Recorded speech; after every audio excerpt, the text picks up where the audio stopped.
Hi, welcome back to my channel. My name is Kayla and this is the AS family. I'm going to be giving you all a little bit of background on me today and my diagnosis story. I was not diagnosed as a child. I actually was an adult. I had been married with kids and all of that before I went and got diagnosed with autism. So I was not diagnosed as a kid, but looking back, I did have a lot of characteristics that I guess you could say were missed. I was a straight A student. I played 3 instruments growing up and I loved to read. That was my hobby, was always finding a new book to read. And I came from a big family and my cousins and I were very tight knit. So that kind of made it easier to miss the fact that I did not have friends outside of my family. I spoke to people at school, but outside of school, I did not have like any social interaction with people outside of my cousins. And I was the youngest of the bunch, so it made sense that I would look to my other cousins to model for me, how I should talk or, act, or the things that I should be interested in, things that kids like me would be interested in. As I got older and my cousins and I took our different paths in life, I had to rely on my instincts. I didn't have them there anymore to show me how to be, essentially. Um, and in having to do that, that's when I started to realize that I was different. And that was also when others started to realize that I was different. If I didn't have my cousins there, teaching me what was popular, sometimes I would fall back on my speech that I got from books or cartoons that I would watch, and it didn't fit right in the settings sometimes. Like either it would be, I would say something that was outdated or something that was way too formal for the situation.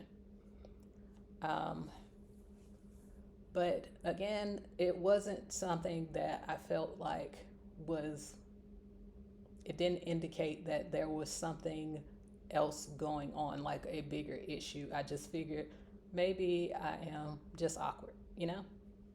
My husband and I met when we were 19 years old.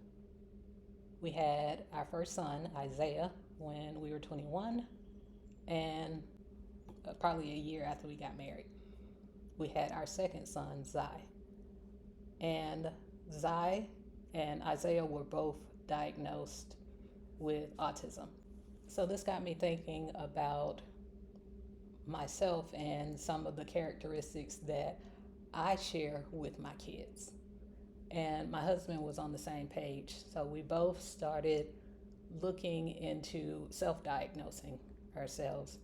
We went online, we purchased books and things. Some of them was this book here, I Think I May Be Autistic by Cynthia Kim. And another is An Adult with an Autism Diagnosis by Jillian Drew. I'll link these books below.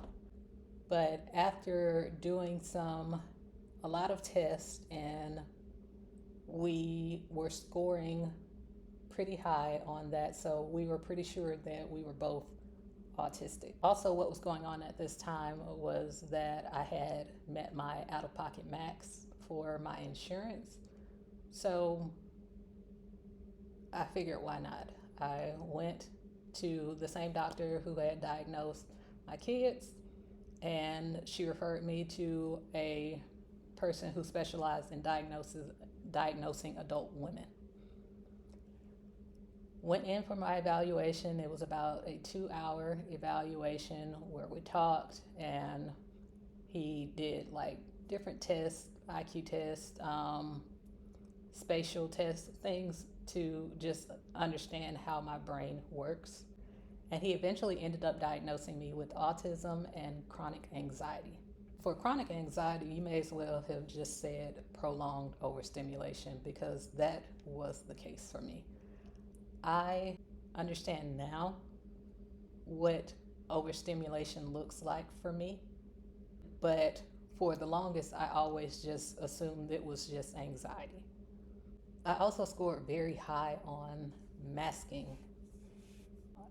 Essentially, he was saying that I mask 90 to 93% of the time. And masking is when a autistic person suppresses their autistic traits in order to fit in with neurotypical people or the societal norm for neurotypical people. This can be a conscious or an unconscious effort. For me, it was unconscious. I did not mask to fit in with people. I masked because it was efficient. as as strange as that sound, or I thought it was efficient, honestly. What I've learned about myself is that I do not pivot well. When I make a plan for something, I want to see it through to the end. And if something interrupts me or interferes with me executing whatever plan that is, it can be something as simple as washing the dishes. And I have a certain way that I'm trying to do this, but my son is asking me, about taking him to the grocery store, and my other son is crying because he's ready to eat, and just all of these things that are stopping me from completing this task that I've already started.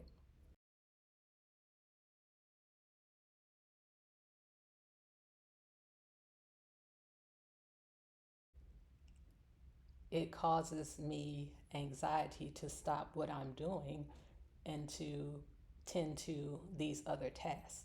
But I do it anyway.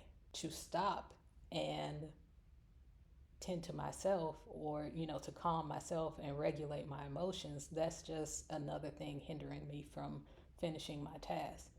So I am just going to put those on the back burner so that I can finish this.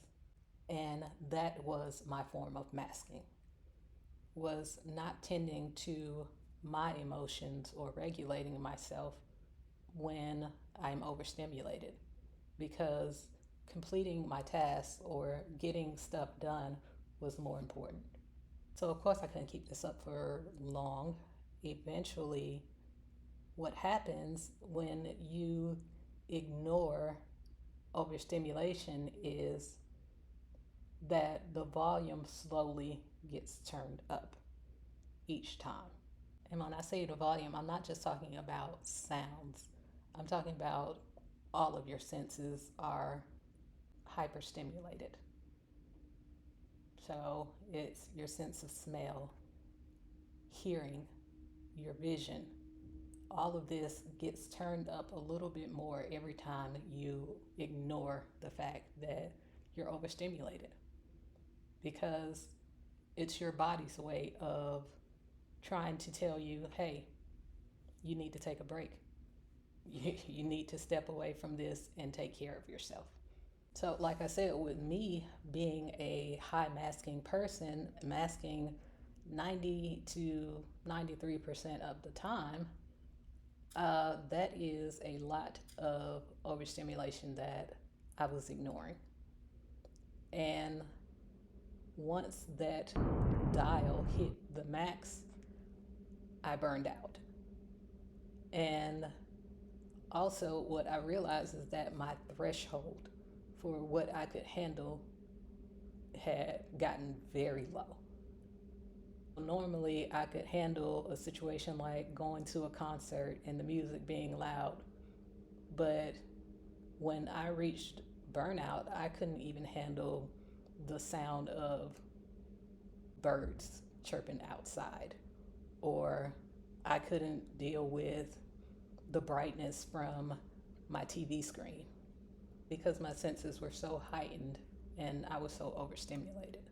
And this affected my sleep patterns. I couldn't sleep because there were too much light coming into the room, or um, the noise from the AC unit turning on would wake me up. It just affected all these areas of my life. Me not sleeping, of course, I was tired during the day, and also being overstimulated may just added to the exhaustion. So during my phase of burnout, I was tired all the time. Like it's sort of like a cycle.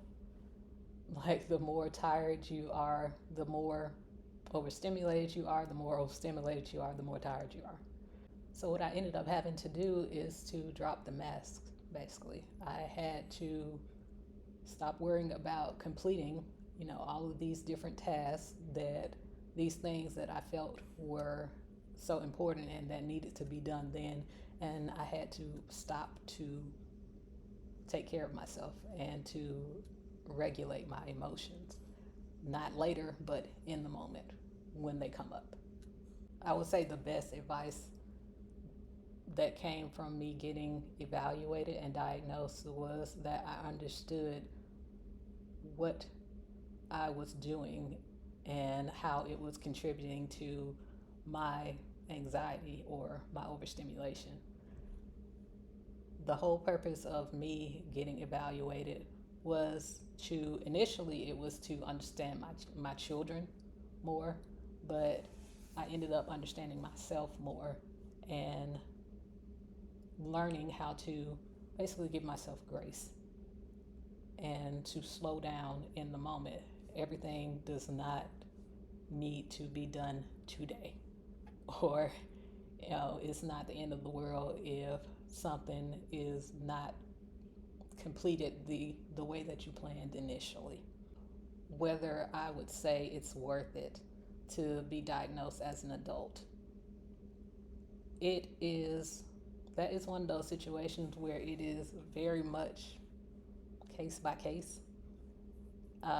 For me, it was not a financial hardship to get diagnosed. Like I said, I had my insurance covered it. I had already reached that, so I knew that it wasn't going to cost me thousands of dollars to get diagnosed, and the information that I retrieved from the evaluation would be helpful for me in some way. And that is what I would say that people should take into account when they are deciding if they want to get officially diagnosed with autism. There are plenty of resources, books, and tests online that you can take to self-diagnose. If you feel like you may be autistic, I would say look into self-diagnosing first, and also ask yourself, why do you want or need to be officially diagnosed? If it is to receive some sort of financial assistance or extra coverage with your insurance, or time off from work for certain things, or different accommodations at work, then I would say, yeah, most definitely go for the official diagnosis. My camera died, unfortunately. But just to wrap up what I was saying, if your reason for wanting to get diagnosed is because you want to be a part of a community that understands what you are going through, there are autism support groups out there, plenty of them for adults. Another thing to do that you can do is finding communities that fit your special interest. I found that that is sometimes a better way to find people to connect with. All of that just to say that your reason for being diagnosed is your reason, and only you can decide whether it is something that's worth it for you. If you want to understand yourself better and the cost is not going to be a burden on you, by all means, I would encourage you to get the diagnosis.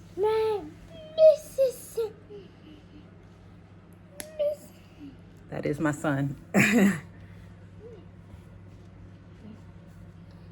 But I hope this video helps, and I wish you all the best in your diagnosis journeys, and I'll see you in the next video.